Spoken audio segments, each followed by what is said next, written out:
South Indian tiffins చేయగల 2 years experience కలిగిన చెఫ్లు కావాలి. హోటల్ 1977. తెలుగుదేశం బీజేపీ బలపరిచిన అభ్యర్థిని నేను గెలుస్తాను. అలాగే ఒక ప్రముఖ పారిశ్రామికవేత్త, ప్రజల కష్టాలు తెలిసిన వ్యక్తి, ఎప్పుడు బీజేపీలో మమేకమై ఎంతో పలుకుబడి ఉన్న వ్యక్తి మన సీఎం రమేష్ గారు. మన పారిశ్రామిక ప్రాంతంలో ఎన్నో మంచి పనులు జరగాలంటే ఆయన పరపతి మనకు చాలా అవసరం. నేను మిమ్మల్ని ఒకటే కోరుతా ఉన్నాను, నాకు నియోజకవర్గంలో 4 ఓట్లు తగ్గినా పర్లేదు, కానీ నాకైనా ఎక్కువ మెజార్టీ మన సీఎం రమేష్ గారి ఎంపీ అభ్యర్థికి ఇవ్వాలి అని చెప్పి మిమ్మల్ని కోరుతా ఉన్నా. ఎందుకంటే పెందుర్తిలో ఎక్కువ మెజార్టీ సీఎం రమేష్ గారికి ఇస్తే ఎక్కువ నిధులు ఆయన నుంచి మనమే తెచ్చుకునే అవకాశం మనకు ఉంటుంది. మన స్వార్థం ఏంటంటే ఆయనకి ఇచ్చే మెజార్టీ మన నియోజకవర్గాన్ని బాగు చేస్తుందన్న విషయాన్ని కూడా మరి ఇందాక ఆది గారు చెప్పినట్టు మన వాడు లోకల్ నాన్ లోకల్ అని మాట్లాడుతూ ఉన్నాడు. మరి ఆ పుట్టోడికి ఇంకా తెలియదు అనుకుంటా. నేను ఇక్కడ ఎమ్మెల్యేగా ఉన్నప్పుడు నిక్కర్లు వేసుకుని కార్యానికి పరిగెత్తాడు. అదే పుట్టాడు 2009 పెందుర్తి ప్రజలు నన్ను గుండెల్లో పెట్టుకున్నారన్న విషయాన్ని గుర్తుపెట్టుకోమని చెప్పినారు. ఇలాగా 5 సంవత్సరాల్లో మేము భ్రష్టు పట్టిపోలా.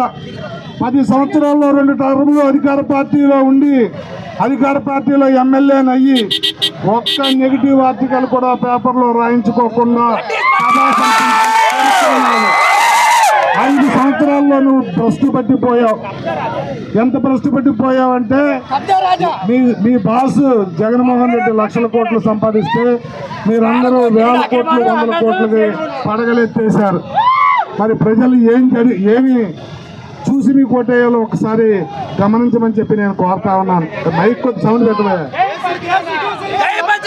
అయితే మీ అందరినీ కోరేది ఒకటే, ఇది రాష్ట్ర